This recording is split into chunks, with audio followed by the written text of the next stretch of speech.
Bah, j'ai la traduction de Marcel Conche. Au PUF, là, le Oui, Equimete, c'est ça. c'est une des moins mauvaises, hein. Ouais, c'est vraiment bien, je trouve. Alors, bon, il y a des trucs parfois où ils se plantent, mais globalement, par rapport à Garnier Flammarion, à Folio, on a quelque chose de plus substantiel. Et ce qui est intéressant, c'est qu'il vous met le texte grec à côté. Ouais, Donc, vous pouvez aller vous démerder vous-même en regardant dans le dico.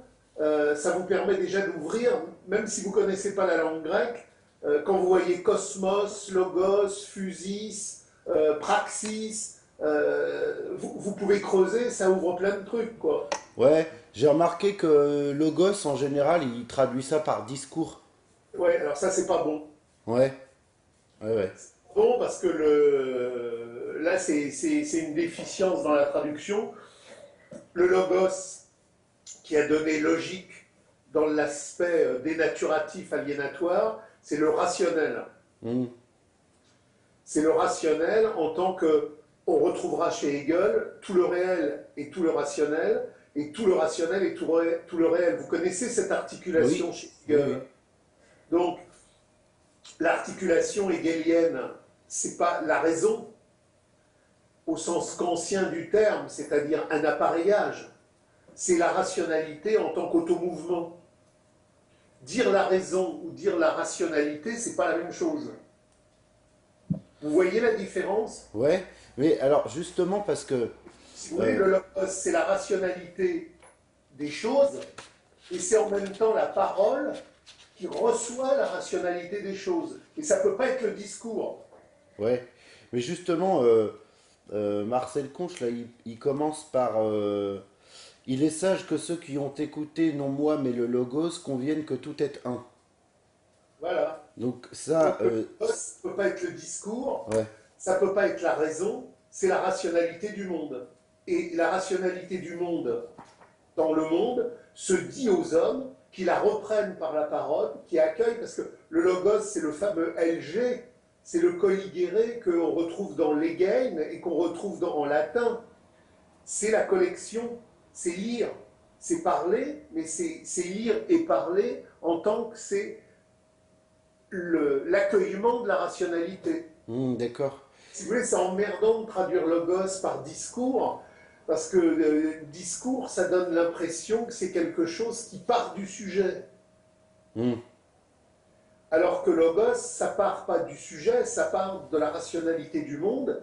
Et si votre parole a du sens, c'est pas parce qu'elle construit un bon discours, c'est parce que votre parole, en tant que logos de vous-même, épouse le logos du monde. hmm, d'accord. Mais du coup après Héraclite il y a il y a un passage que j'ai pas trop compris parce que il dit que le tout, enfin le dans la phrase que je viens de vous citer, il dit que c'est la totalité qui fait la vérité. Et après, dans une autre phrase, il dit de tous ceux dont j'ai entendu le logos, enfin là il traduit ça par les discours, mais bon. Il dit de tous ceux dont j'ai entendu les discours, aucun ne parvient à ce point, deux points, connaître que la sagesse est séparée de tout. Il faut que je reprenne le texte. Vous êtes sur lequel là? Là, je suis sur la version PUF. Vous êtes à quelle page? Je suis à la page 238.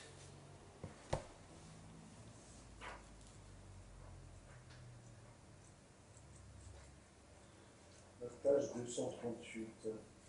238, 239.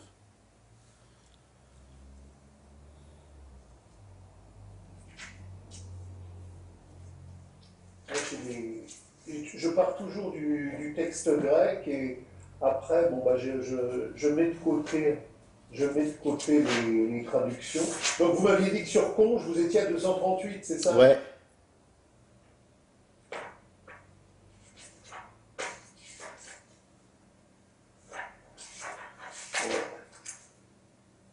Ouais, donc c'est stop B, c'est le 6308, hein. c'est ça. Alors,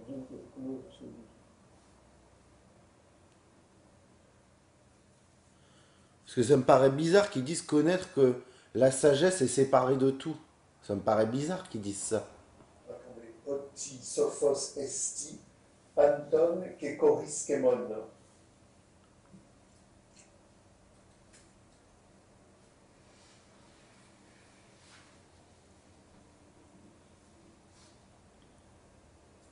Oui, mais ben, c'est pas la sagesse est séparée de tout.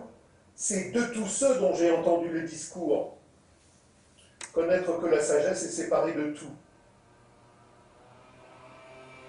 Le logos, le logos, le logos dans sa totalité ne correspond pas à l'ensemble des êtres qui parlent. Il ne fait pas partie du tout. Il est hors de ce tout. Il est hors de ce tout des discours. D'accord. Vous comprenez ce que je veux dire? Ouais, bien sûr. Si vous voulez, le savoir, en tant que sagesse, en tant que compréhension radicale, est ce qui découle du logos. Donc, qu'est-ce que le logos nous transmet? Il nous transmet en panta einai. Tout est un. D'accord. Le un est le tout, et la totalité est un. Toute partie du réel constitue une unité, aussi bien dans le posé que l'opposé, dans la réalité et toutes ses contradictions. C'est ce qui fonde le logos en tant que dialectique unitaire de toutes les contradictions du monde. Mais la vérité ne forme pas une unité avec la fallaciosité et l'aliénation. Donc, ce logos-là n'est pas en situation d'appartenance avec les réalités des discours de tous ceux dont j'ai entendu le son. Ouais, d'accord. Donc ça signifie que de tous ceux dont j'ai entendu les discours, les paroles, aucun ne parvient à ce point comprendre que le vrai mouvement de la vérité est séparé de tout ce qui constitue les discours de tous ceux dont j'ai entendu la discussion. Ouais, d'accord. Donc c'est le contraire. La vraie sagesse étant le tout, la vraie totalité étant la vraie sagesse, puisqu'elle est en la vérité de la sagesse du vrai, mais la sagesse du vrai n'est pas la somme des sagesses prétendues individuelles, parce qu'il y a une réalité supérieure unitaire, ce qu'on retrouvera d'ailleurs chez Hegel, quand Hegel vous dit le tout est supérieur à la somme des parties. Ouais. Donc, si vous voulez, la totalité des discours est séparée du tout de la vraie sagesse, parce que en la non-compréhension radicale de la Sophia véritable, même si j'additionne tous les discours, ça ne fait pas le tout du vrai. Ouais, bien sûr. Mais du coup, là, c'était pas très clair sa traduction à Marcel Conche. Le problème, si vous voulez, c'est qu'il faut toujours revenir, il faut toujours revenir au grec, c'est-à-dire, bon, bah, effectivement, sophos esti panton kekorir skemon, compte tenu de l'osokon, logus et skousa qu'il y a eu avant, c'est la vérité de la sagesse unitaire du vrai ne peut jamais correspondre à la somme de toutes les pensées qui s'en approchent tant que justement il y a une séparation entre le logos du monde et le logos du parler. Ouais. Mais c'est pareil à tous les niveaux, si vous voulez. Et c'est ce que Marx va développer quand il parle du mouvement réel. Qu'est-ce que le mouvement réel? Le mouvement réel, c'est la réalité dynamique du déploiement du monde. Et ce déploiement du monde, il a une cohérence, il est organisé rationnellement. Les modes de production, ils ne sont pas enchaînés les uns après les autres dans une bizarrerie chaotique. La révolution de 1789, elle émerge bien comme point d'accomplissement de toutes les contradictions de l'Ancien Régime. Donc le discours sur l'Ancien Régime présuppose que la pensée qui parle de l'Ancien Régime épouse les contradictions en mouvement de l'Ancien Régime. Donc le logos de l'histoire qui fait les contradictions de l'Ancien Régime fait que mon discours n'est cohérent sur les contradictions de l'Ancien Régime que si mon logos est en parfaite concordance d'accueillement au logos de l'histoire du monde. Et c'est ce que dit Marx quand il dit le communisme n'est pas une pensée doctrinaire inventée dans la tête des hommes. C'est le mouvement réel, et quand c'est une écriture, c'est-à-dire un acte théorique, et que cet acte théorique a du sens, c'est parce qu'il prend en charge la destination de la signification historique et qu'il la traduit. Mmh. C'est pour ça qu'il y a quelque chose de très important chez Hegel qui renvoie au présocratique, quand Hegel dit à un moment donné, la parole, le logos, n'est pas le signe de l'être, il en est l'expression. Il faut vachement bien comprendre la différence entre le signe et l'expression. Si la théorie, si la parole était le signe de l'histoire, elle serait quelque part une construction. Mmh. Quand il dit la parole est l'expression de la vérité de l'être, il dit par là que la vérité de l'être se traduit dans l'être d'une vérité qui fait juste parole, parole de vérité, parce qu'elle n'est que l'expression humble et accueillante du logos du monde. Mmh, d'accord, oui. Et là, on repart sur tous les trucs. Si vous voulez, cette phrase, elle est importante parce que c'est tout le papoté crétin qu'on voit sur tous les forums à partir des vidéos. Ouais, C'est ouais. selon moi, à mon avis, j'estime, quant à moi, je voudrais dire, ah ben moi je pense que tout ça, c'est la connerie du crétinisme aliénatoire, de la subjectivité égarée. C'est pas le logos. Le logos, c'est pas je pense que. Le logos, c'est mon pensée en moi me permet de dire que ce que je dis est une véritable pensée parce que j'épouse précisément le logos du monde. Donc le logos de la vraie parole est une vraie parole, non pas parce qu'il construit un juste appareillage pour aller saisir le monde. Le logos de la juste parole est véritable parce qu'il accueille simplement avec humilité et respect la puissance historique du monde sans avoir la prétention narcissique d'avoir, par ce jeu cognitif personnel, des capacités d'intelligence qui permettraient de dépasser justement ce que Bordiga et Marx appellent la compréhension impersonnelle. Mmh. La compréhension est impersonnelle parce qu'elle épouse le logos du monde. Elle récuse donc tous les crétinismes du selon moi, je pense que, etc., qui vont nulle part et qui font d'ailleurs que les gens sont dans l'ignardise la plus absolue. Ouais, bien sûr.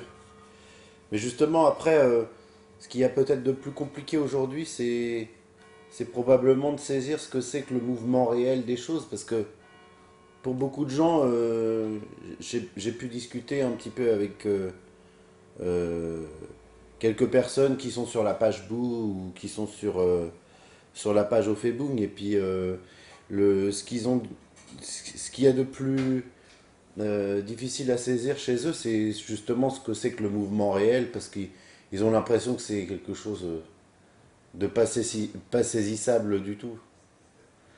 Ah bah, pour Kant euh, qui en quelque sorte est le grand apologiste de la raison marchande dans la critique de la faculté de juger, dans la critique de la raison pure et dans la critique de la raison pratique, la substance de l'absolu du monde, telle que Hegel va la poser comme appréhendable par l'homme dans le concept, est déclarée inatteignable. Ouais, Kant le noumen est radicalement inatteignable. L'homme peut bâtir des cheminements intellectuels de compréhension sur les phénomènes, mais le noumen, il le met délibérément de côté en considérant qu'à part la religion, aucun cheminement n'est en situation d'atteindre le noumen. mais c'est quoi exactement le noumen? Pardon? C'est quoi exactement le noumen?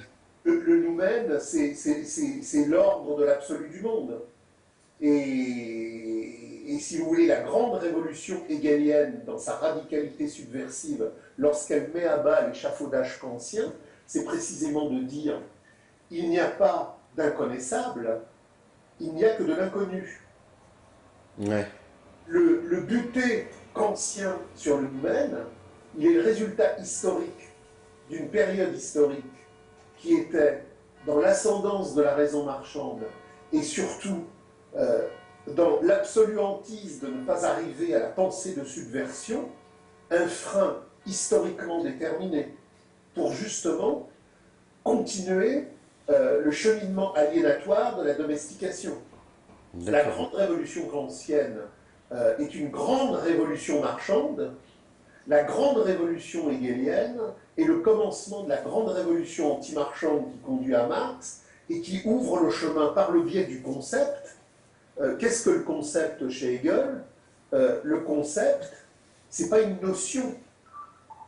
Le concept chez Hegel, c'est l'automouvement radical de l'acte par lequel l'histoire comme totalité se déploie en accomplir, et en accomplir pratique dans le temps, et en accomplir théorique dans l'accueillement analytique du temps perçu comme histoire advenue. Et donc, au bout de ça, il y a le mouvement réel qui est compris par Marx comme le communisme. C'est-à-dire, qu'est-ce que le mouvement réel? C'est le communisme en tant qu'arc historique du communisme premier limité des groupes primitifs qui s'étend dans un arc historique universel qui conduit par la crise terminale du capital au surgissement de la communauté humaine universelle. Mais quand vous me dites que les gens ont du mal, le problème c'est que les gens ont le mal qu'ils se sont eux-mêmes injectés par la platitude, la fainéantise, la paresse, la lourdeur, la lâcheté. C'est pas en allant sur 10 ou 15 vidéos et en papotant à partir des imaginaires subjectifs qu'on va atteindre la compréhension du mouvement réel et saisir ce qu'est le concept. C'est un effort. Il y a la jouissance servile et il y a la jouissance du surgissement radical. Ça suppose un effort, ça suppose une volonté, ça suppose une ardeur. Hegel n'a pas établi la compréhension radicale du concept en un clic de doigt narcissique en faisant « selon moi ». Marx n'a pas repris Hegel et abouti à la compréhension radicale de l'histoire subversive avec tout ce que ça implique sur la crise du capital, sur la crise de l'aliénation, en un cliquement de doigts subjectif. Donc, si vous voulez, il y a une seule alternative où je comprends tout, parce que je me suis donné les moyens de tout comprendre. Et je pense clairement le tout, parce que je me suis donné les moyens de penser, ou alors je jargonne et je suis dans la parlerie. Parlerie, c'est le contraire du logos. Tout à l'heure, quand vous m'avez parlé du logos, vous m'avez parlé de quelque chose de puissant qui fait communion entre les hommes et l'histoire, entre la pensée et le mouvement réel. Ce logos-là est une réalité explosive qui tue la parlerie. C'est-à-dire ces parcours de papotage en groupe, ces parcours de pianotage sur la vidéo. Bref, il faut s'affronter au grand texte, c'est douloureux, c'est difficile, mais la joie du vrai comprendre et du vrai jouir, elle est à ce prix. Tant que je ne fais pas l'effort radical d'entrer dans la complexité des textes, Hegel et Marx ne sont pas complexes pour faire joli. Ils sont complexes parce que précisément le complexe logos est d'une complexité infinie depuis que les hommes sont dans la conscience fausse de l'aliénation. Pourquoi aujourd'hui on sombre à tous les niveaux dans la déambulation du néo-proudhonisme généralisé, dans sa platitude réformiste constamment refondée? Parce que c'est l'immédiateté de l'antilogos. Quand je ne suis pas dans la compréhension radicale du mouvement réel, je ne comprends rien à la politique et à l'économie, je ne comprends rien à l'échange et à la monnaie, je ne comprends rien à ce qu'est l'aliénation et ce qu'est la conscience. Donc qu'est-ce que je peux faire? Je vais papoter dans le jacassé de la parlerie, de l'immédiateté. Je vais recomposer les catégories de l'aliénation que le capital m'a léguées. Je vais vouloir monétiser autrement, politiser autrement, économiser autrement. Oui. Et pas parce que je suis structurellement bête, non pas parce que je n'ai pas la capacité de comprendre, mais parce que je suis dans une position historique qui m'interdit d'accéder au logos. Donc, si vous voulez, quand vous me dites, pour beaucoup de gens, c'est difficilement atteignable, ça n'est difficilement atteignable parce que quand les gens regardent cette réalité, ils ne la regardent pas avec l'effort méthodologique de la vraie passion qui brise justement les écrans de la falsification. On n'atteint pas le mouvement réel parce qu'on veut l'atteindre. On l'atteint parce qu'on se donne les moyens objectifs d'analyse théorique et pratique pour casser les mirages du faux et de l'aliénation. Donc, l'armement théorique, c'est la condition sine qua non du comprendre. Il faut s'armer théoriquement. Marx parle de la critique des armes et des armes de la critique. Qu'est-ce que ça veut dire? Ça veut dire que si je somnole devant les vidéos et que je feuillette de temps en temps quelques ouvrages ou que je regarde de temps en temps quelques petits fascicules qui me renvoient à des extraits des morceaux choisis, je n'avancerai jamais. Je n'avancerai que parce que je vais creuser en profondeur et qu'en creusant en profondeur ce qu'ont dit Hegel et Marx, je vais enfin comprendre le monde. Je vais enfin comprendre comment on atteint la clé du monde. Pourquoi les gens ont tant de difficultés à comprendre ce qui se passe? Parce qu'ils n'ont pas le regard objectif du logos. Ils ont le regard subjectif de l'errance aliénatoire. Donc quand il se passe quelque chose, au lieu de comprendre la logique des forces productives de l'aliénation mondiale qui fait que ça existe comme ça et pas autrement, chacun part avec sa petite loupe subjective. Alors selon moi, que vais-je trouver? Selon moi, je cherche à Bernard, moi Bernard, je pense que... Et donc, c'est à l'infini, Ouais. à nulle part. Ça Ouais. reproduit le fétichisme de la marchandise subjective, et c'est du débilisme qui, au mieux, ne peut aboutir qu'à du néo-proudhonisme. On reprend toutes les catégories du capital, on ne comprend pas que c'est elles qui font la pesanteur aliénatoire du monde, et puis alors on se dit, bah, je voudrais une politique nouvelle, une économie nouvelle, une monnaie nouvelle. Au lieu d'éradiquer l'aliénation de la conscience fausse, on continue à la restructurer dans un papoté infini, creux, stérile, qui fait que le logos, on ne l'atteindra jamais. Ouais. Non, et puis, depuis que vous faites des vidéos en plus sur Internet, là, il y en a beaucoup qui sont un peu dans dans la critique de Marx, du coup, maintenant, oui, mais Marx, c'est impossible qu'il ait tout dit, tout ça. C'est idiot, ils n'ont rien lu. Ouais. Mais Ils ont... c'est surtout que, en fait, il y avait une lettre que Marx il a écrite à Engels le 20 juillet 1870, où Ah, il, mais...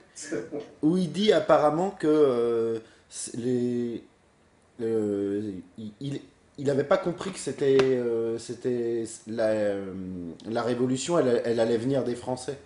Il dit que la révolution, elle va venir de l'Allemagne, mais elle viendra pas des Français. Donc ça, c'était en 1870. Et du coup, il s'en prend un peu à Proudhon, je sais plus ce qu'il dit exactement. Il dit euh, euh, euh, au plan de la scène internationale, la prépondérance du prolétariat allemand sur le prolétariat français serait en même temps la prépondérance de notre théorie sur celle de Proudhon. Oui. Alors là, du coup, les gens se ruent sur les petites erreurs Mais c'est pas une petite erreur, et ça n'a pas de sens si on ne comprend pas que Marx après revient sur cette correspondance en expliquant pourquoi il l'a eu, et que compte tenu de la commune, il change sa perspective. Mais il y a une cohérence globale. Qu'est-ce que c'est cette lettre? Cette lettre, ça signifie qu'à un moment donné, Marx a supposé, avec les groupes communistes les plus radicaux, la nécessité radicale qu'il y avait d'abolir le salariat et d'envisager une phase révolutionnaire qui permettrait la destruction de l'économie, la destruction de la politique et donc l'émergence d'une communauté dans un monde sans argent.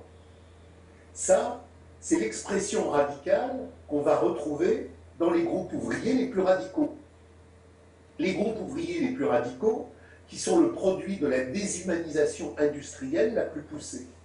La France, par le biais de ce qui a été son développement historique, a, durant cette période-là, toute une série d'antériorités précapitalistes qui subsistent, et en particulier un prolétariat de type, entre guillemets, encore non industriel, avec toute une série de formations capitalistes intermédiaires, avec un prolétariat encore relativement très artisanal, ce qu'on retrouve par exemple dans l'horlogerie, ce qu'on retrouve dans toute une série de secteurs où le proudhonisme est encore actif.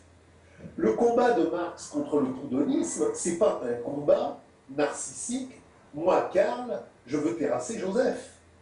c'est un combat historique radical au sens où l'émergence de la pensée radicale subversive doit nécessairement remettre radicalement en cause toutes les impostures qui viseraient à produire un capitalisme populaire, une monnaie ouvrière, une bourse ouvrière.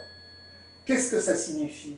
Ça signifie qu'il y a un combat entre Marx, Engels et les groupes communistes contre le proudhonisme, parce que le proudhonisme est réactionnaire, parce que le proudhonisme est contre-révolutionnaire.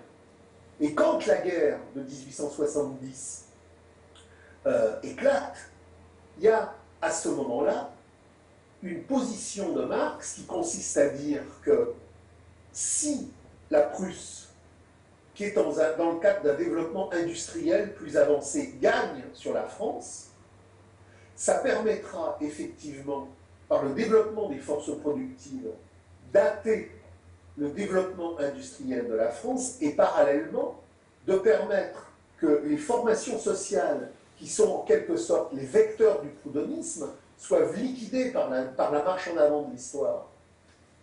Et c'est d'ailleurs ce qui va se passer, puisque progressivement, les résidus proudhonistes disparaîtront au fur et à mesure que la marche en avant du capital a lieu. C'est donc un combat entre les groupes radicaux contre des groupes ouvriers, réformistes ou réactionnaires. Mais Marx n'est pas buté.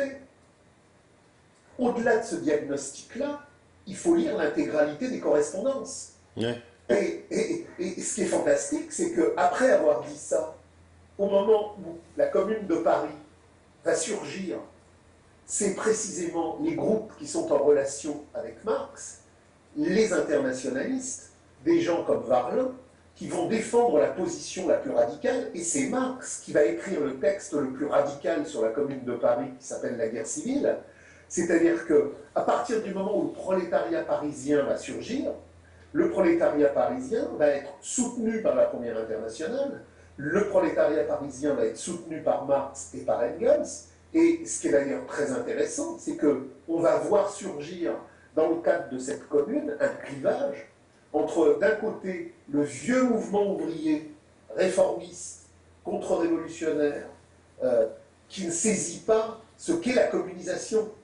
On a les proudhoniens qui veulent réagencer le capitalisme, on a les blanquistes qui voudraient un coup d'État militaire, on a toute une série de scories qui découlent des écoles socialistes françaises qui n'ont pas compris la radicalité du mouvement contre l'argent et contre l'État, et de l'autre côté, on a précisément les internationalistes avec Varlin qui vont surgir comme la pointe la plus radicale du mouvement de la Commune de Paris. Donc, si vous voulez, là encore, quand Marx défend cette position-là dans un premier temps, c'est à partir d'une temporalité historique donnée, par rapport au problème de la détermination historique qui fait qu'il y a des proudhoniens en France, et il y en a beaucoup moins en Allemagne, même si le lassallisme est une forme réformiste que l'on peut aussi comparer au proudhonisme. Mais au-delà de ça, il y a après le mouvement réel qui fait jaillir la guerre civile en France, et où Marx est d'une clarté radicale, parce que précisément, il prend en compte le mouvement réel. Marx, à certains moments de son histoire, s'est planté. À certains moments de votre histoire, vous allez vous planter. À certains moments de mon histoire, je vais me planter. Qu'est-ce qui fait qu'un planté est positif? C'est que précisément, au lieu de produire en réponse une subjectivité supérieure, il va précisément s'intégrer avec humilité dans le logos du mouvement réel. Qu'est-ce qui fait que Marx va si loin par rapport à tous les autres? C'est que précisément, dans ce tâtonner qui est nécessairement notre lot commun dans la critique de l'aliénation, à chaque fois qu'il y a quelque chose qui pose problème, qui fait erreur ou qui fait difficulté, je sais que j'ai qu'une seule porte de sortie pour produire un saut qualitatif de véritable avancée conscience. C'est de m'en remettre au mouvement réel. Toujours s'en remettre au mouvement réel, c'est-à-dire comprendre les contradictions radicales et profondes qui font le surgissement historique. Et ça impose encore de lire la correspondance avec Lassalle, la correspondance avec Annenkopf, la correspondance avec Kugelmann. C'est-à-dire qu'on ne peut parler de tout ça, non pas suite à une vidéo qui fait une citation ou un petit texte qui fait deux lignes, mais en embrassant la totalité de la problématique. Donc le problème, il est simple. Où je veux parler, et si je veux parler, je vais jusqu'au bout du travail documentaire, au bout de la compréhension théorique et pratique, parce que je vais enfin pouvoir parler en connaissance de cause, où je me tais. Quand je ne connais pas, moi j'ai été pendant des années dans la mouvance proudhonienne. J'ai été dans la mouvance anarchiste. Et je me suis rendu compte que tout le monde critiquait sans jamais avoir lu. Bon, un jour, alors que j'avais lu Proudhon, que j'avais lu Bakounine, que j'avais lu Kropotkin, que je connaissais très bien cette mouvance-là, parce que j'y avais passé des années, je me suis mis à Marx. Mais je ne me suis pas mis à Marx 5 minutes. C'est-à-dire que si les gens qui vous disent « moi j'ai lu Marx », alors ils ont lu un feuillet, ils ont lu un petit folio, ils ont lu un petit dernier Flammarion, mais si on se met à Marx, on se met à Marx. Donc on rentre dans la totalité de l'œuvre, parce que si on n'entre pas dans la totalité de l'œuvre, on ne comprend pas la gigantesque dynamique historique dont elle parle, et on parle en pure perte. On fait de la poésie, de la littérature, mais on ne fait pas de l'histoire. Oui, ça revient un peu à ce que disait Héraclite. Il y a enfin, ce que vous dites, ça me fait penser à 2 citations d'Héraclite là. Il y a ne conjecturons pas au hasard sur les plus grands sujets. Ça c'est très beau. Vous devriez le mettre en gros. Ah oui. Et, Non, et il y a une autre citation, c'est son ignorance, mieux vaut la cacher. alors, c'est pas ce que dit le texte exactement, parce que D'accord. l'ignorance vaut mieux la cacher. Point. J'ai pas le texte grec sous les yeux, mais bon, son ignorance vaut mieux la mettre de côté aux fins de la dépasser. Et si vous voulez, il n'y a rien de pire. Il y a 20 ou 30 ans, il y a 20 ou 30 ans, il n'y avait pas la commodité Internet. Donc, quelqu'un qui voulait, entre guillemets, commencer à cheminer, il faisait les quais, il y avait les bouquinistes, il y avait plein de marchés au livre. Donc, quelqu'un qui voulait commencer à penser, et en étayant la pensée, il était quelque part contraint par l'objectivité matérielle de l'époque de se heurter au livre. Aujourd'hui, les vidéos Internet, c'est à la fois très intéressant parce que c'est une communauté et une facilité de diffusion, mais c'est en même temps un gigantesque poison pour la pensée radicale, pour la pensée effective, parce que comme le développement de la marchandise a en même temps développé la gigantesque fatigue mentale, vous avez des gens qui vont s'abreuver de vidéos, et au terme de cet abreuvement de vidéos, ils vont avoir cette arrogance du « bah moi je sais plein de choses ». Alors, je pars sur l'Antiquité, je pars sur les groupes primitifs, je m'intéresse à l'architecture, après je vais m'intéresser à la cuisine, les luttes sociales, l'économie. Aujourd'hui, on est à bout de souffle dans un rapport social qui est complètement crétinisé. Le système bancaire international est en train d'exploser. Enfin, tout est en crise finale, mais personne ne creuse. C'est-à-dire que les gens, par exemple, une vidéo sur BFM Business avec un économiste qui va de manière simple parler aux gens, bah ça rassure. Les gens ont besoin d'avoir des langages simples qui les rassurent dans la simplicité de leur ignorance. Donc plus le langage est simple, plus il rassure. Donc vous avez plein de gens aujourd'hui qui, dans une cacophonie de langage simple, proposent la nouvelle monnaie, la nouvelle politique, la nouvelle Europe. C'est-à-dire qu'on est dans toutes les catégories aliénatoires du capital, mais on dit aux gens, vous voyez, il n'y a pas besoin de faire des efforts. C'est vous, ensemble, qui allez réfléchir et vous allez trouver une solution. Il n'y a plus d'histoire, il n'y a plus de logos. C'est la subjectivité désirante qui ne connaît rien, à qui on dit, mais oui, avec quelques vidéos, tu peux comprendre. Maintenant, ça y est, refais le monde. Ce qu'il y avait il y a 20-30 ans permettait des ouvertures radicales avec des lectures approfondies qu'aujourd'hui, on a énormément de mal à avoir. Moi, je vois plein de jeunes de 20-25 ans qui n'ont strictement rien lu, qui s'abreuvent de vidéos, qui de temps en temps regardent un petit feuillet ou un prospectus, mais la difficulté des profondeurs, Hegel, Marx, Rosa Luxembourg, qui a lu l'accumulation du capital de Rosa Luxembourg? Il y a 30 ans, il y avait encore quelques centaines de personnes.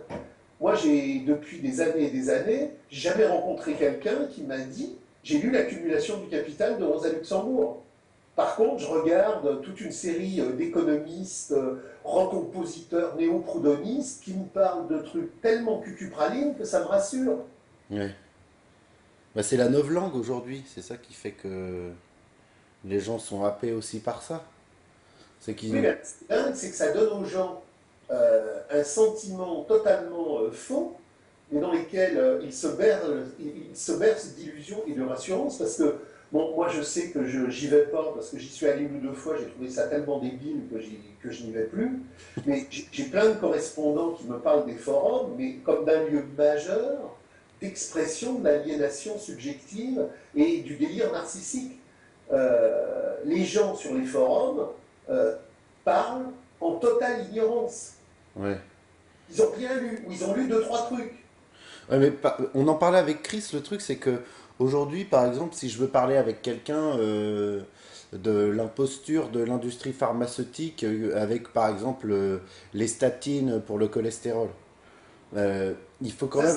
c'est facile. Ça, c'est facile. Il y a plein de gens qui ont vu des conférences vidéo, on leur explique le truc des statines, il n'y a pas beaucoup d'efforts à faire Ouais, mentalement. mais si vous voulez, il faut quand même il faut quand même se renseigner un minimum pour pouvoir en parler. Donc il faut un minimum d'expertise en fait.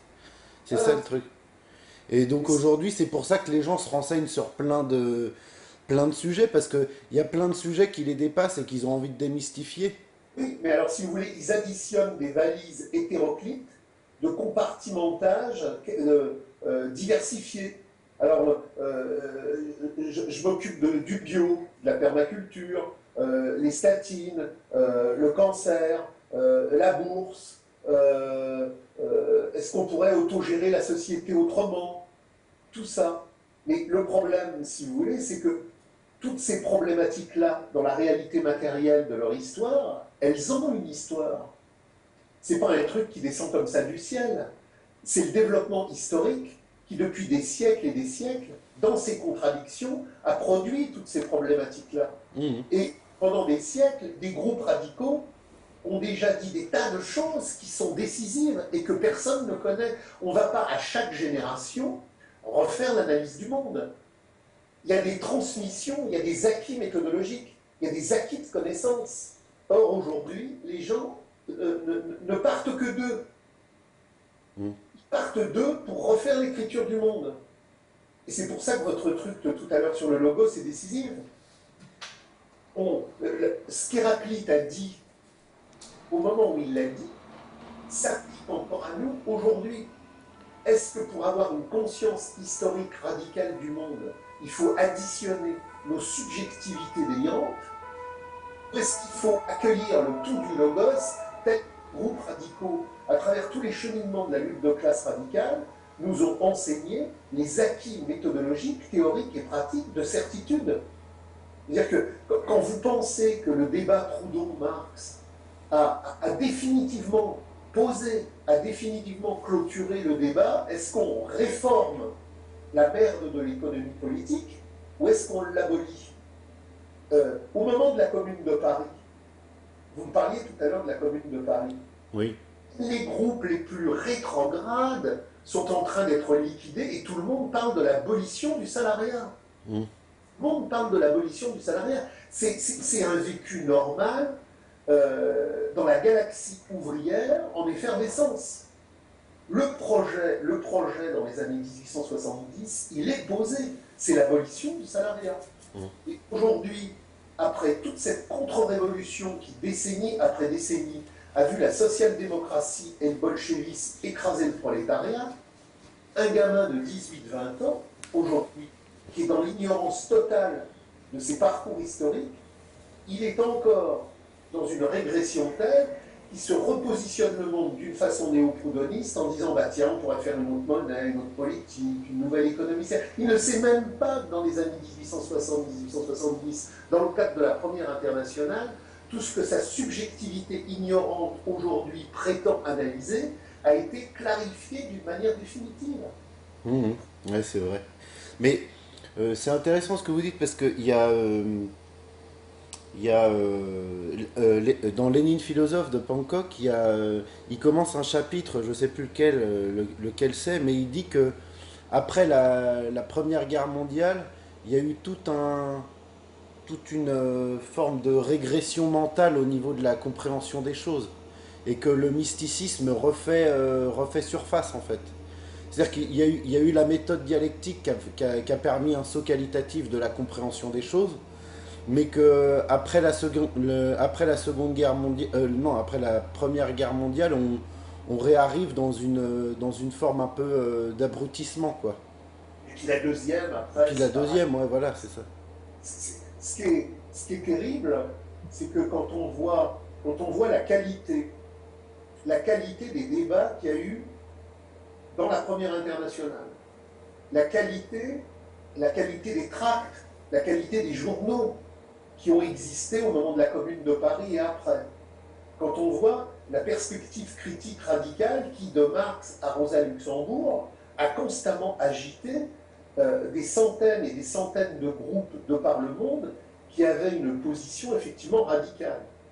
Et qu'on voit aujourd'hui les gens qui pataugent dans le marécage du réformisme, on va modifier les catégories de la marchandise, c'est quand même un truc incroyable. Dans les années 1860-1870, on a défini les catégories de l'économie politique de la marchandise et de son aliénation. La monnaie, l'échange, le travail, le marché, la division du travail entre ville et campagne. Donc tout ça a été compris et analysé, et tout le monde a compris qu'il fallait pulvériser ça pour revenir à une communauté, non pas la communauté primitive, mais pour revenir à la communauté de l'être humain, aujourd'hui universel. Et tout ça aujourd'hui est passé par pertes et profits. Quand vous voyez la pauvreté aujourd'hui des rencontres dites débats, où tout le monde tourne en rond pour savoir comment on va régénérer les catégories de l'économie politique. On imagine un prolétaire de base qui vivait dans les années 1860-1870, quelqu'un par exemple comme Gustave Lefrançais, qui représente une pensée de spontanéité, de base, de radicalité. Gustave Lefrançais reviendrait aujourd'hui et verrait sur les forums, les vidéos, les débats qui animent aujourd'hui la pensée qui se croit contestataire, il se dirait mais c'est pas possible, c'est lamentable. Il faut comprendre ça. C'est pas simplement le produit de la fatigue mentale des générations présentes. C'est pas le produit de la culture vidéo et de la lâcheté face au bouquin. C'est le produit idéologique mondial d'une fétichisation supérieure, d'une réification supérieure, d'une chosification supérieure. Oui, bien sûr. C'est-à-dire que la chose la plus importante à comprendre quand on saisit ce qu'est le fétichisme de la marchandise, c'est ce moment où Marx arrive à la fin et qu'il dit c'est une chosification de la naturalité et c'est une naturalisation de la chosification. C'est-à-dire qu'aujourd'hui, le mode de production capitaliste s'est posé comme une naturalité achevée, comme un horizon indépassable. Autrement dit, les gens vous disent, mais la monnaie, on ne peut pas s'en passer, l'État, on ne peut pas s'en passer, la bourse, on ne peut pas s'en passer. Bref, toutes les catégories de l'aliénation sont non seulement objectivées dans la matérialité du logos historique, mais objectivées dans le logos de l'imaginaire des matérialités émotionnelles individuelles. La marchandise est rentrée en chaque homme. Et donc, la seule contestation qui demeure possible pour des millions d'individus, c'est pas de se sortir de la marchandise, c'est d'en faire une nouvelle combinaison. Oui. Donc c'est pour ça que ce que vous disiez de Bangkok est vraiment très important. La réification est un abrutissement constamment poursuivi. Ouais, ben, après, au quotidien, c'est vrai que pour les gens qui vont dans le salariat, qui rentrent chez eux, ils sont crevés le soir. C'est vrai que trouver l'énergie pour se plonger dans la connaissance des choses, c'est relativement compliqué aujourd'hui. Oui, mais alors à ce moment-là, si on ne sait pas, on se tait. Ouais. Je veux dire, dans mon cheminement à la fois historique, philosophique et militant dans les activités que j'ai eues, quand je rencontrais un domaine ou un champ qui posait question, je me disais, bah, écoute Francis, tu la fermes, tu vas creuser, et puis quand tu auras suffisamment creusé et qu'il y aura une élucidation cohérente, tu parleras. Parce que parler pour parler, ça ne sert à rien. Oui, c'est vrai. Si vous voulez, c'est là où il faut comprendre l'importance des forums comme lieu pathologique de compensation aliénatoire. Qu'est-ce qui se passe dans un forum? Qu'est-ce qui se passe quand, après des vidéos, je me mets à mettre mes commentaires? Je sécurise mon angoisse, je sécurise mon vide. Je dis que dans le néant du monde et dans la chosification universelle, cette réalité qui est moi et qui est inexistante va enfin avoir l'impression d'exister, puisqu'elle fait énonciation aux autres. Moi je pense que, moi j'imagine, moi je sais. Hmm. Or, comme vous le disiez tout à l'heure sur le logos est impersonnel.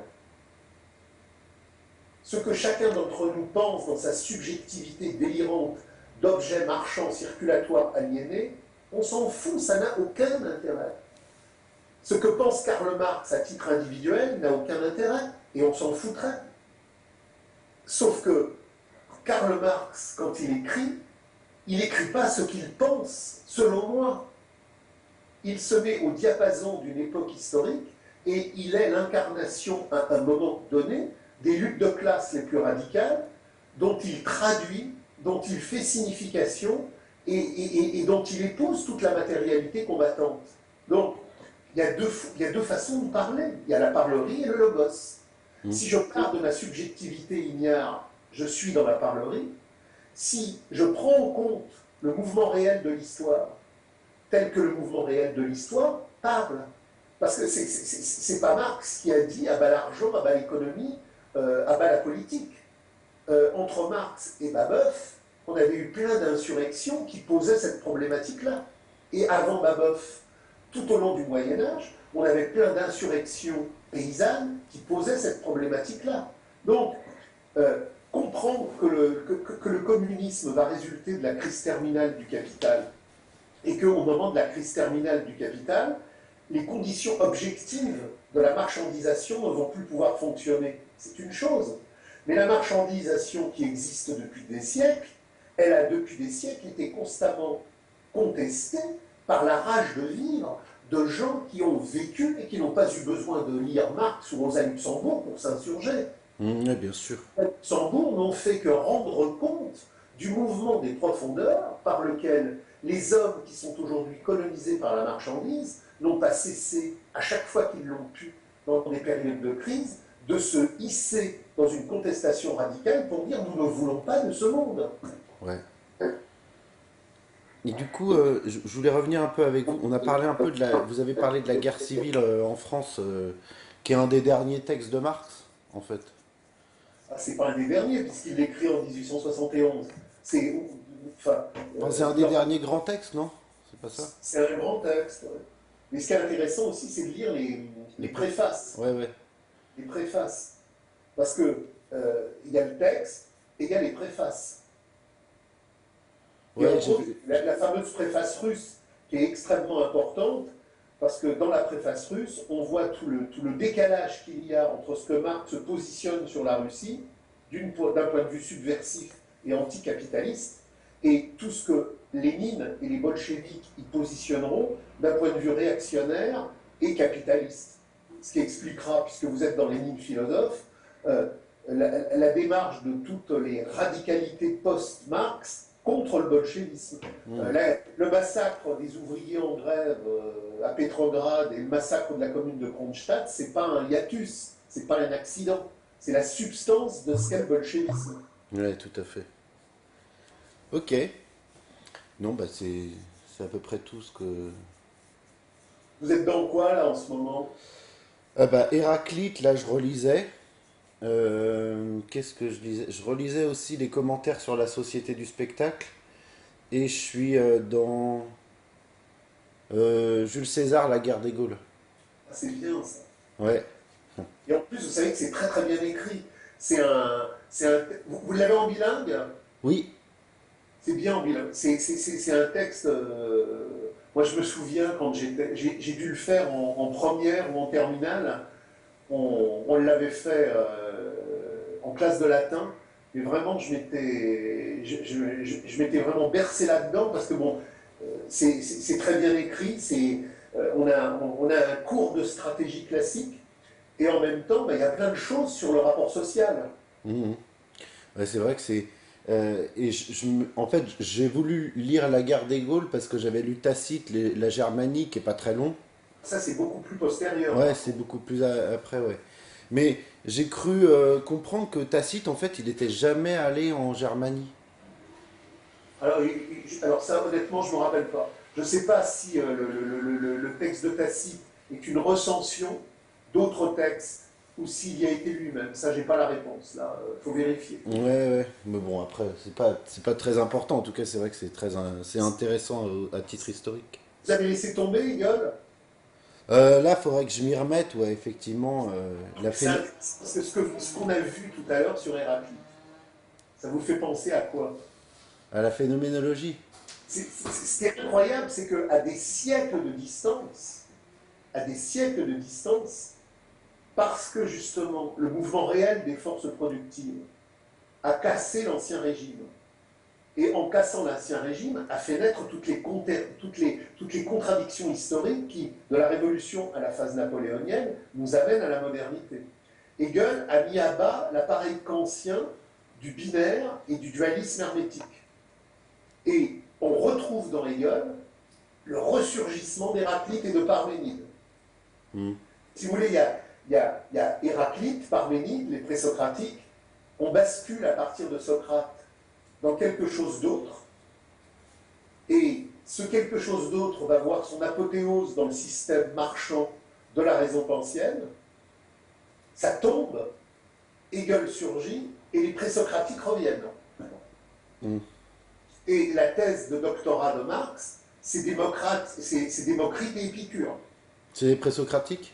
C'est pas les présocratiques, mais ça rentre dans un débat qui ne trouve sa signification que si on comprend qu'il y avait les présocratiques avant. Hmm. Donc cette pensée grecque du logos radical, qui a pris des formes diverses, qui a pris des formes contradictoires, elle revient frapper, bien évidemment chez Hegel, mais même chez Marx. Hmm. Bah, Marx, il en parle pas beaucoup hein, des présocratiques. Je crois qu'il parle une fois de Héraclite parce Sa que. correspondance, il en parle plus parce que la salle avait fait un Héraclite. Ouais, voilà, c'est ça. Mais il dit qu'il Donc, préfère Aristote à. de la salle, et il revient donc sur Héraclite, mais c'est la correspondance avec Engels. Ouais, c'est ça. Et puis mais il dit il préfère Aristote à Héraclite. Il trouve qu'Aristote est passionnant. Pourquoi? Parce que Aristote, c'est la première compréhension de ce qui va conduire ultérieurement à l'économie politique, puisque bon, Aristote, c'est l'époque d'Alexandre. Donc, l'époque d'Alexandre, les cités grecques ont perdu leur autonomie, elles sont tombées dans le giron macédonien, on a tout un développement commercial autour du bassin méditerranéen, l'empire d'Alexandre va aller jusqu'à l'Indus, donc on a une ouverture historique, commerciale et stratégique qui fait que la pensée d'Aristote, qui est la pensée du temps d'Alexandre, quelque part, permet déjà de voir sur la monnaie, sur la politique, des tas de choses que Marx va reprendre Hmm. dans une perspective bien évidemment critique et révolutionnaire. Mais la pensée d'Aristote est une pensée de justification de l'aliénation du découpé, puisque chez Aristote, on a la politique, on a la physique, on a la métaphysique, mais c'est une pensée qui est extrêmement riche et intéressante pour comprendre justement le parcours de l'aliénation du monde. D'accord, ouais. Et si vous voulez, moi, pour en revenir à ce qu'on disait tout à l'heure, j'ai beaucoup de correspondants avec qui on discute sur les problématiques de la transformation sociale. Et la problématique de la transformation sociale, elle doit impérativement passer par la compréhension du grand débat, philosophie de la misère, misère de la philosophie, puisque tout est là. Hmm. C'est le débat que nous avons aujourd'hui dans la réalité de ce qui va surgir. Au fur et à mesure que les contradictions sociales, au fur et à mesure que la dynamique historique des contestations va surgir, va se poser la question de qu'est-ce qu'on fait? Et il va y avoir deux tendances. Il va y avoir le mouvement de la radicalité qui va vouloir effectivement éradiquer les catégories de l'aliénation. Et ce mouvement de la radicalité va avoir, qui lui courra aux fesses en permanence, des sectes, des raquettes, des gangs, qui vont nous dire, mais non, on ne peut pas faire ça. il faut réorganiser les catégories de l'économie politique. Ouais. Mais d'ailleurs, dans Misère de la philosophie, Marx, il dit je ne fais que dire des banalités, en fait. Exactement. Et il faut comprendre le terme riche de banalité quand Marx le dit. Mm. C'est-à-dire que Marx dit, mais moi je dis rien. Oui. Je traduis la réalité objective. Les gens trouvent que le débat Marx-Proudhon est agressif de la part de Marx. Il n'est absolument pas agressif parce que qu'est-ce que Marx moque? Marx moque la prétention narcissique à l'homme de plume, à l'intellectuel, de confondre le cogito fermé circulatoire de ces interrogations avec la richesse du monde. C'est-à-dire que, qu'est-ce que dit Marx? Mais Proudhon est ridicule parce qu'au lieu de comprendre la réalité objective des choses, il plaque ses lunettes sur la réalité et il veut créer un système. Moi, Proudhon, je propose. Mais Marx n'a jamais dit « moi, Marx, je propose ». Marx dit « je défends la position radicale du mouvement réel le plus radical ». Mais je n'ai rien à dire. J'exprime le mouvement réel. Alors que Proudhon, assuré, et en plus Proudhon est un autodidacte. Donc, alors, en plus, il y a une névrose à être reconnue. Moi, Pierre-Joseph, j'ai établi le système des contradictions économiques. C'est qu'avant Pierre-Joseph, l'humanité était ignorante de son parcours. Et grâce à Pierre-Joseph, maintenant, l'humanité a le catéchisme d'Octe qui permet d'avoir la bonne monnaie, la bonne politique, la bonne économie. Marx, c'est pas du tout ça. Marx, il dit si j'étais pas là, il y aurait quelqu'un d'autre qui le formaliserait. Il se trouve simplement que mon existence individuelle, au carrefour des luttes de classe, de la philosophie allemande, de l'économie anglaise, m'a mis en situation, quand effectivement j'ai rencontré le devenir de ces luttes de classe radicales, en situation de les traduire. Mais rien ne vient de moi. Je ne suis que le porte-plume de cette expression. Mm. Donc la démarche est tout à fait différente, et c'est pour ça qu'il se moque de Proudhon, en lui disant, mais enfin, mon pauvre Proudhon, quelle arrogance, et surtout pour arriver à ça. Ouais, tout à fait. Moi, j'ai trouvé ça assez drôle. Vous, personnellement, vous avez trouvé que c'était méchant? Non. Non, mais moi, Ah, il est sèche. non, non, moi, en fait, quand je lis Marx, je rigole beaucoup. Non, mais il a beaucoup d'humour. Ouais, ouais. Je trouve que dans la correspondance, des fois, c'est vraiment très drôle, quoi, les choses qu'il arrive à formaliser. Mais on sent qu'il n'a pas vraiment, il a pas de méchanceté. Et peut-être que des fois, effectivement, il est peut-être un peu trop sûr de lui sur certaines choses et que bon, ça peut passer pour quelque chose d'arrogant, mais au final, on sent que c'est pas du tout.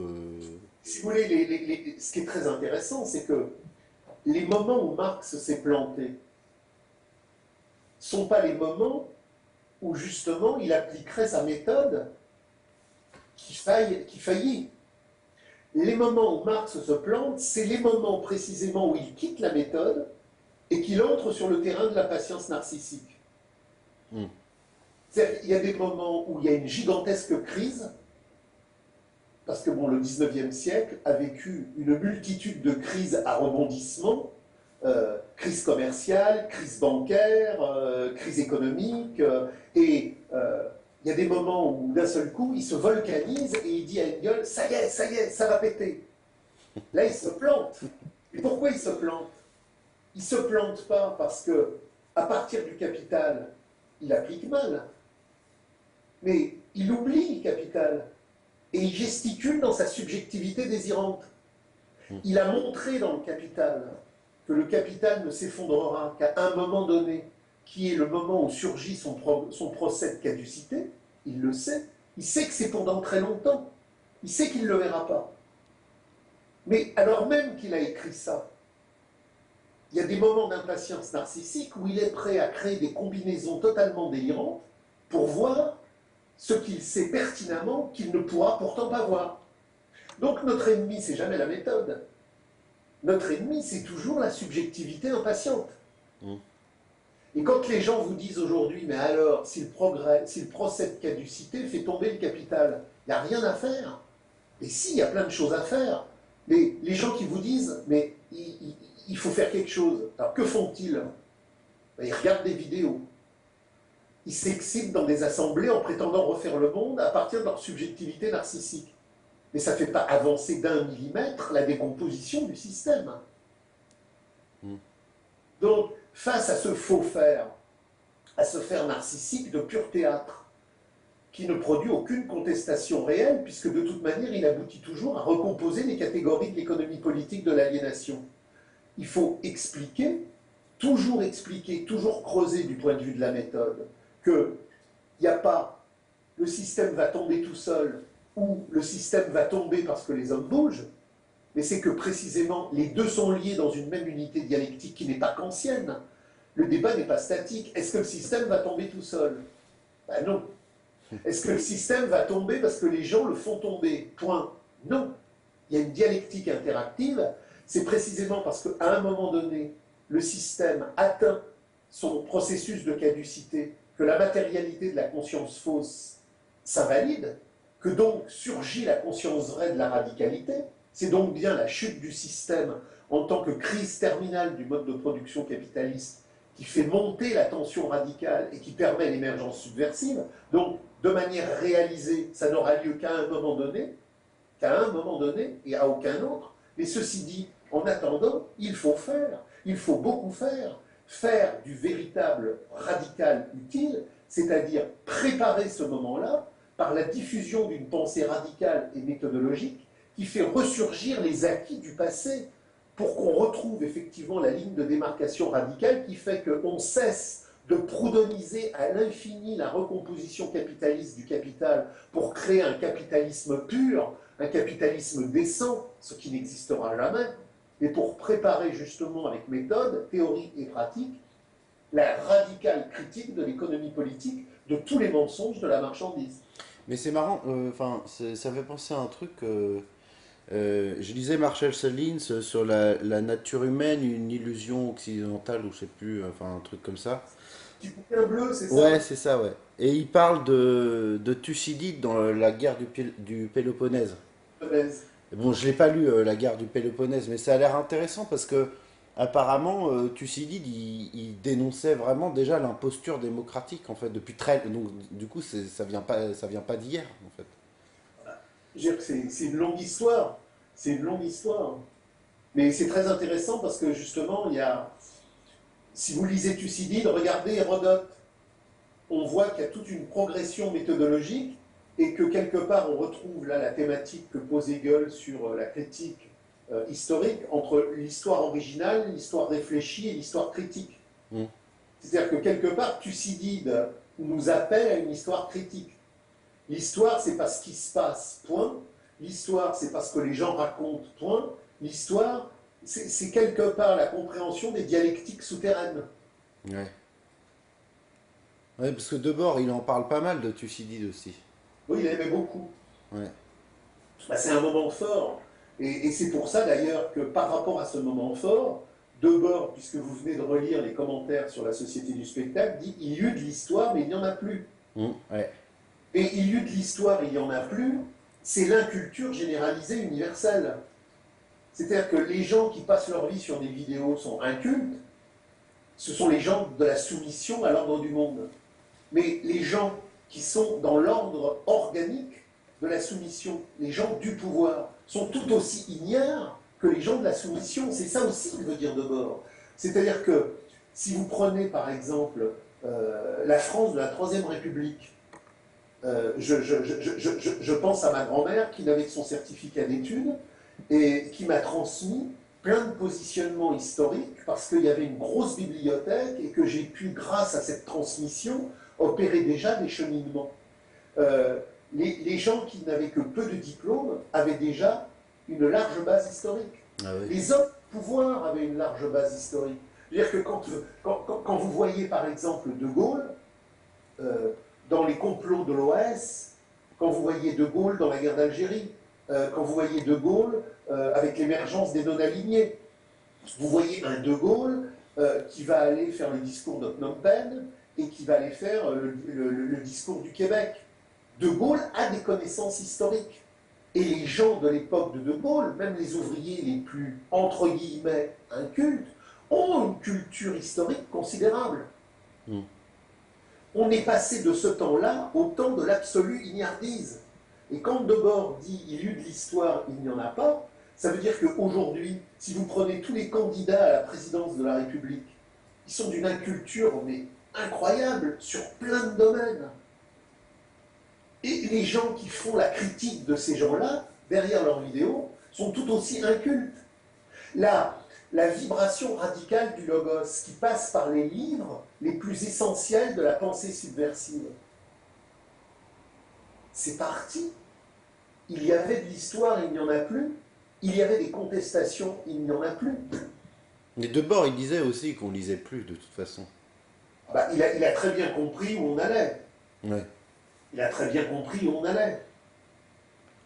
Mais Quand vous lisez les textes des groupes ouvriers radicaux, si vous prenez Bilan dans les années 30, si vous prenez Pouvoir ouvrier dans les années 60, vous allez voir un positionnement, une analyse, une réflexion. Et ça, c'est un moment donné. Mais les gens qui étaient autour lisaient, pensaient, réfléchissaient, creusaient. C'est pour ça, si vous voulez, qu'il y a le côté positif évident de cette vidéo qui part et qui, si elle a du contenu, va ouvrir des chemins. Mais pour une vidéo radicale, je vais avoir 10 000 vidéos néo-proudhonistes. ouais, c'est ça. Et un néo-proudhoniste facile, abordable, qui ne fait pas... les gens ne veulent pas faire d'efforts. Ouais. J'imagine une vidéo où on fait la lecture d'un texte de Hegel ou d'un passage du Capital. Ah, les gens, ils sont comme « Oh, c'est insupportable, c'est invitable. Oh, tout simplement. Oh, c'est atroce. » Les gens ne veulent pas ça. Les gens veulent du facile, du petit sirop crétin de bas étage. Et pour ça, ils sont contents. Les gens ne veulent pas faire l'effort du dépassement. Mais si vous voulez, vous parliez des revues ouvrières des années 30, des années 60 et tout ça, comme bon, il y avait Guerre sociale, vous aviez fait Guerre de classe, bon, il y en a eu pas mal. Il y a eu même eu l'International situationniste qui était un peu aussi dans la même.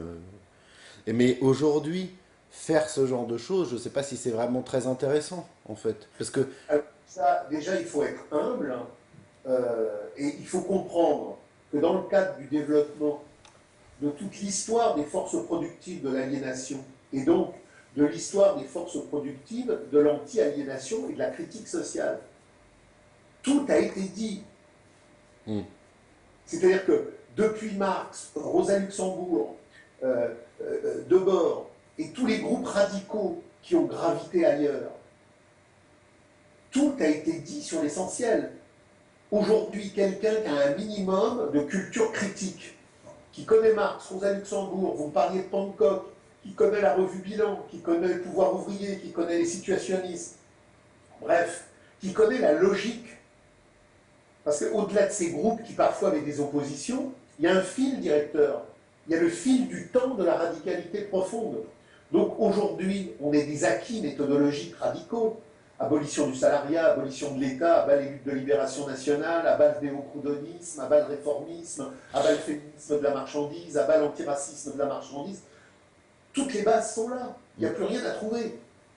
Par contre, il y a à diffuser cette pensée radicale parce qu'elle a été recouverte d'un tel magma de néo-proudhonisme que plein de gens aujourd'hui ne savent pas que les questions qu'ils se posent ont déjà été posées bien avant eux et que surtout l'histoire a tranché. Si la seule chose aujourd'hui qui reste à trancher en radicalité méthodologique, c'est précisément le moment de la crise terminale. Tout a été dit. Tout a été dit sur l'économie politique de l'aliénation, sur le développement des forces productives du capital, sur l'émergence de tous les mouvements ouvriers subversifs qui ont eu lieu. Mais on a une question qui est aujourd'hui posée. Est-ce que dans le cadre de la crise que nous rencontrons aujourd'hui, nous allons vers un surgissement révolutionnaire ou est-ce qu'au contraire le capital va écraser les contestations? Ça, c'est une question qui n'a pas été réglée parce qu'on est dedans. Ouais, ouais, bien sûr. Pour régler cette question-là, on ne va pas la régler à partir de la subjectivité narcissique de notre ignardise.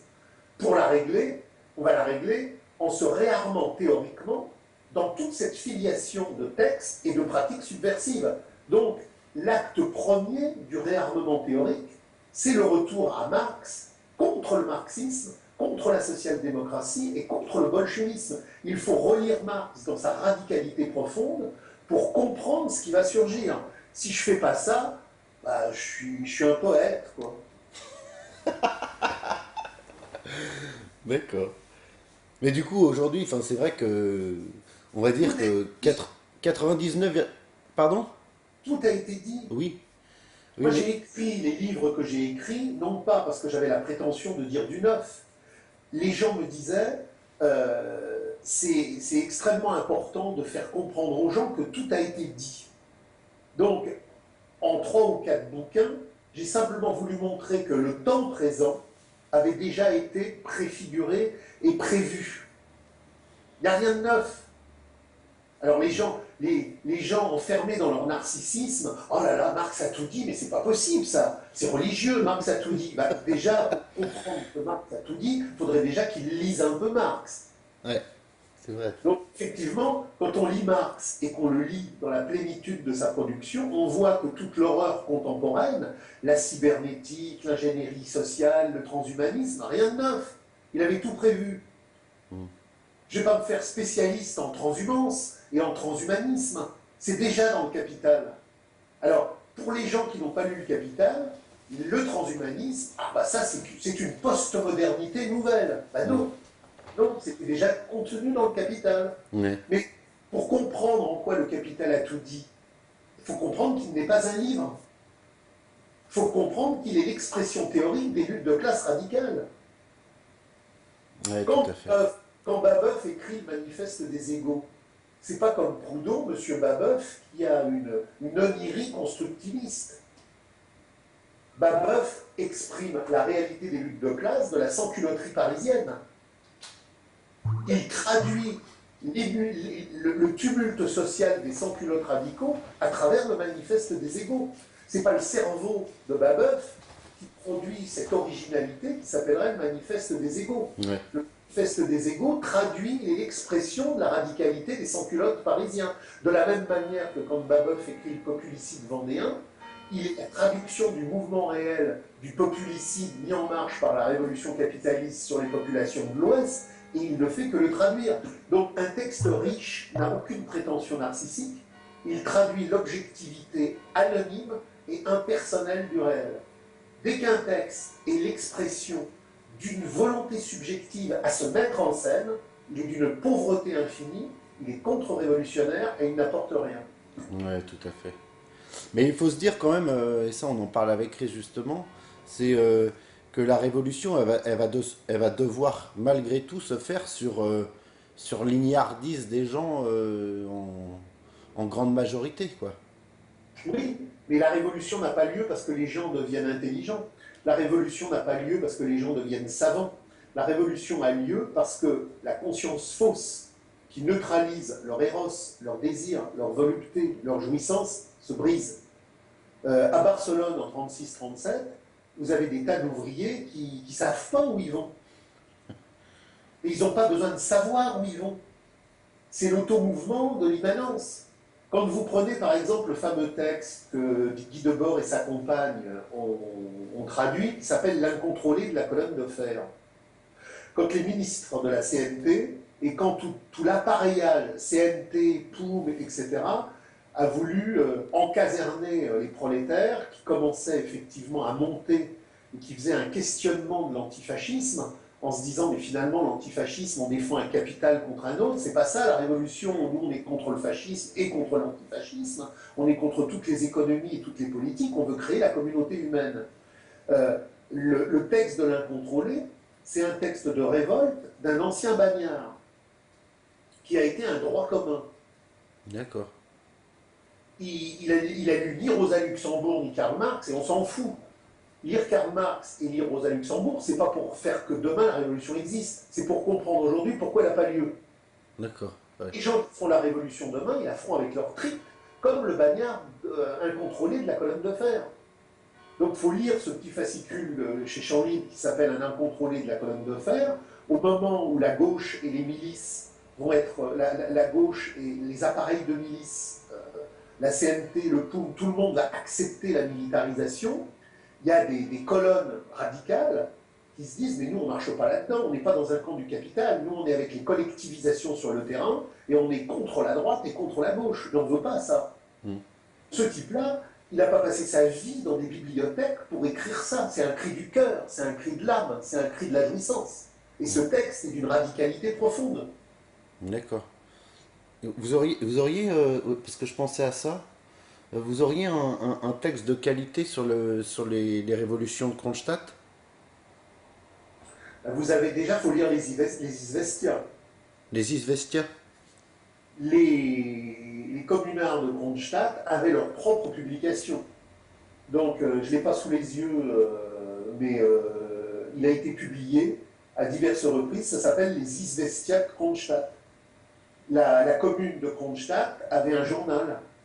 Ok. Et donc, il publiait au fur et à mesure. Puis bon, bah, vous avez différents bouquins. Vous avez le bouquin d'Idamet, la commune de Kronstadt, etc. Il y a différents bouquins, mais il faut partir toujours de la base naturelle première. Ouais, ouais, bien Donc, sûr. partez des Izvestia de la commune de Kronstadt, parce que ce sont les marins eux-mêmes qui expliquent leur combat. Ouais, ouais, ça c'est vrai que c'est très fort.